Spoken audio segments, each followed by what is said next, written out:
Hello, class. And you see this piece of paper right here? This piece of paper represents some things that I believe we still need practice with as a class. As I look at the test that you did, these are the kinds of things that I have told some of you about.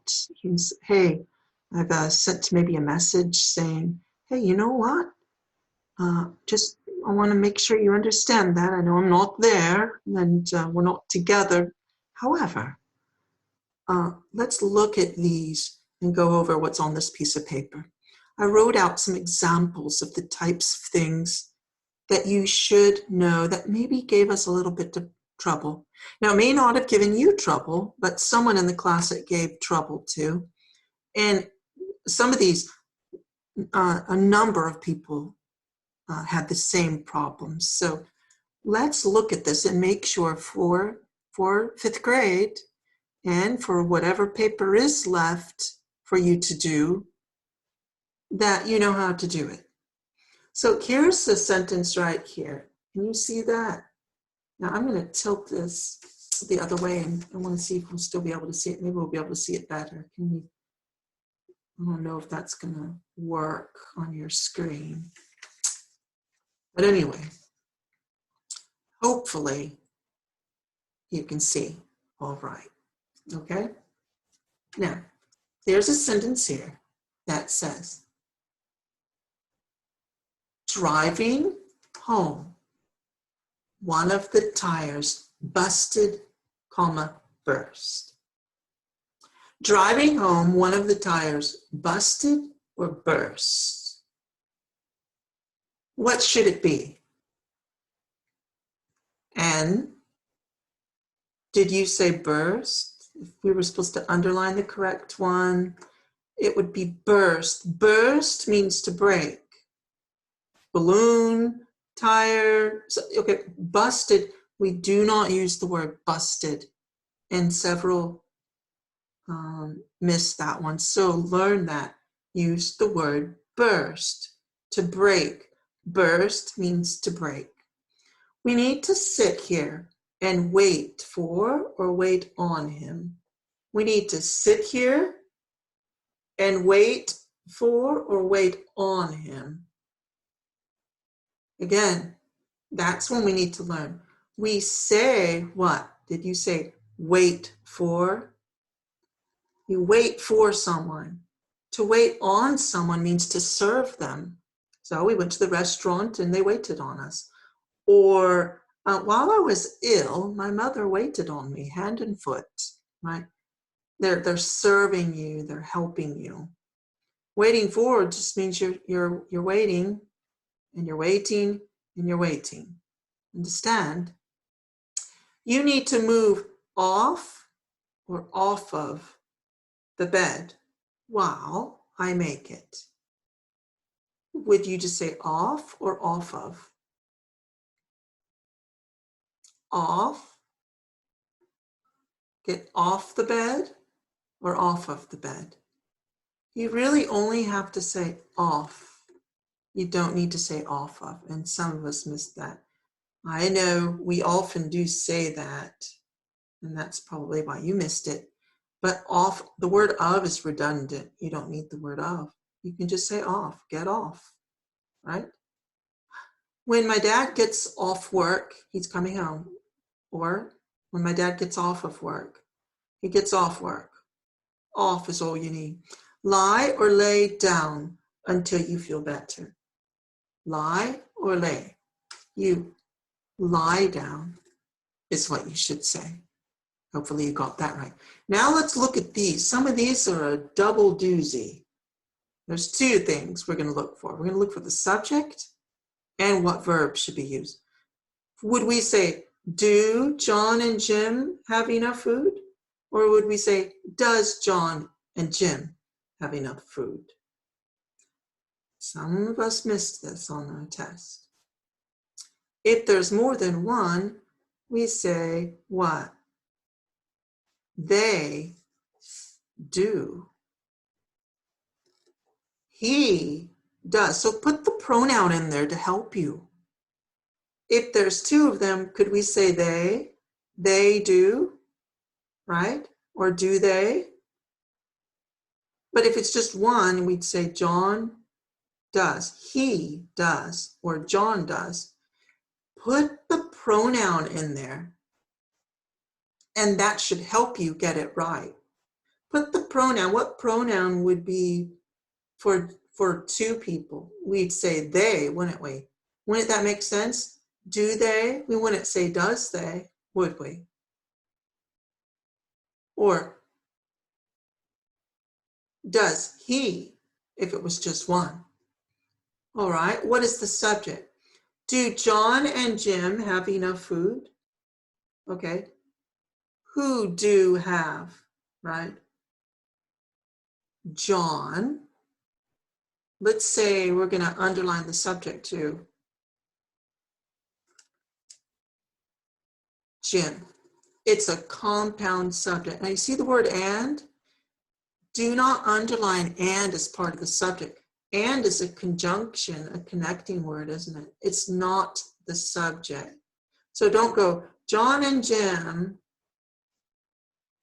have, if you were going to do that for the verb, sometimes they have you underline it twice. Don't underline the and. It should not be underlined. And on your test, I had to take a point off for some that I didn't take off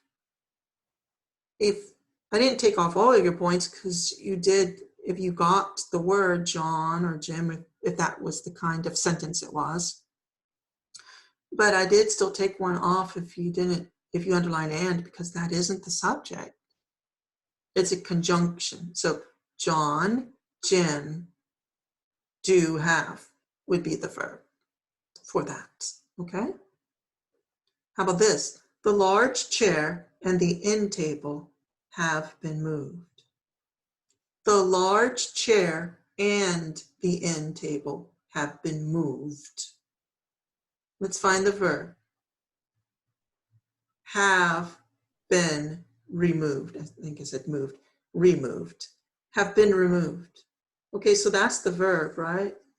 Who or what have been removed? Well, the chair and the table have been removed. Now, some of you were doing things like you underlined end table or you underlined large chair. The adjective in front of the noun is not the subject.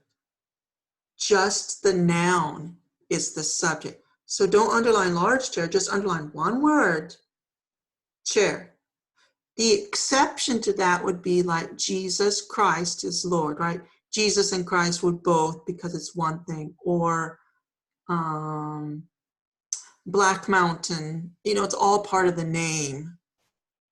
Then both words, but that's the only time you do that, when it's all part of the name.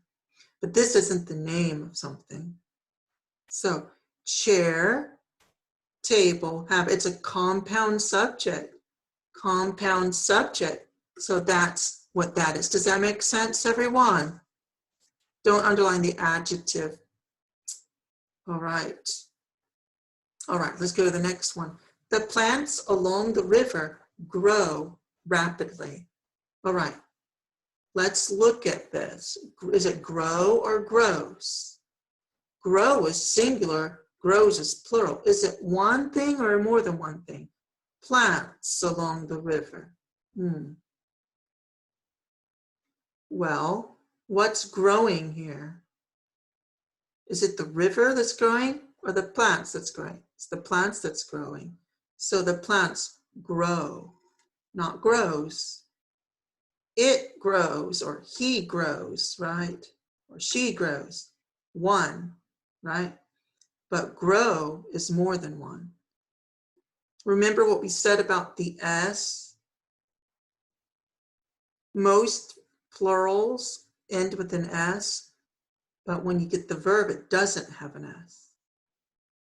But if it says the plant, and there wasn't an S, the plant grows. The plants grow. And that's how that one is. Also, prepositional phrases, cross out prepositional phrases. They cannot be the subject. And some of you underlined river, or, I mean, this is not the one that was on your test, but it was one like this where you underlined that word. But no, if it's in a prepositional phrase, it is not the subject. The subject is not in a prepositional phrase. What is growing? Plants. Okay? So that kind we miss. Some of us underline the word in the prepositional phrase, but that's not what we do. Look for the word that's not in the prepositional phrase. The subject cannot be in the prepositional phrase. All right, let's look at this. The women in the kitchen does or do a good job. Does or do. One is singular, one is plural. There again. Do you see a prepositional phrase? Yes, so that cannot be the subject. The women, that's a noun that's doing something. The women do, or the women does, or the women do. The women do. It's more than one, so it's do. He does or she does, but they do. Now look at this. I think it's because you went fast and you just weren't paying attention closely. There's a difference between woman and woman. This is plural.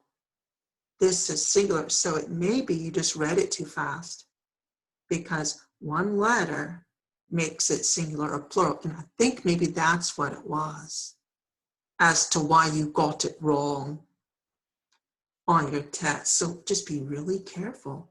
Men is plural, or women, but woman or man or woman is singular. So this one's plural. They do. And that may have been why you got that one wrong. So be careful with that. There is or are many types of cars in the parking lot. There again, let's look. First of all, what did we learn about the word there and here? There and here are not the subject. So what is or are? Many types of cars. Now remember, prepositional phrase, of cars and in the parking lot are in prepositional phrases. Trying to do this with one hand. So they cannot be the subject. So what is types? Types. This is the subject. Are. See? Types are. Some of you put cars are, but it's in a prepositional phrase. So no, it's not the subject. And there was one very much like this that we got wrong. Can you remember that? Types are. If it was type without an S, then we'd say is. He is. It is. Type is. But types are, right? They are, right? Those are not, because they're in a prepositional phrase. So those are the ones that the kinds that we missed. Also, you had a part where you had to write a sentence with a compound subject or a compound verb. Okay, so the verb phrase have done, let's say, sorry, it's neat, my paper's moving and I can't use my other hand to keep it still. So you just have to be patient with me, not looking quite as good, but have done is not a compound verb. That's one verb phrase, have done, right? And some of us missed that on our test. Remember, that's one verb phrase. Now we could say, he has kicked and ran, right? He has kicked the ball and ran a long way, if that was your sentence. Then you have kicked and ran, right? But just have done, that's one verb phrase. It doesn't, compound doesn't just mean two, like that's two. That's still one main verb and a helping verb. That's still one main verb, right? So some missed that. I think you were maybe thinking it was compound, but it wasn't a compound sentence. All right, I hope that helped someone today. Be looking for at least one more video.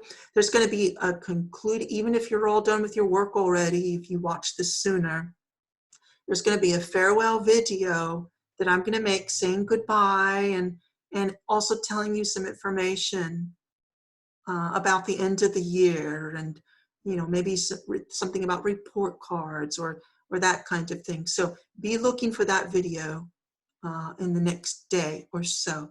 And come back to Schoology and come back to YouTube because I may make one more video or two telling you something. So God bless you for now. You take care. And hopefully this helps you to at least understand maybe something a little bit better. And remember, learn something new every day and look for the last video. Bye for now.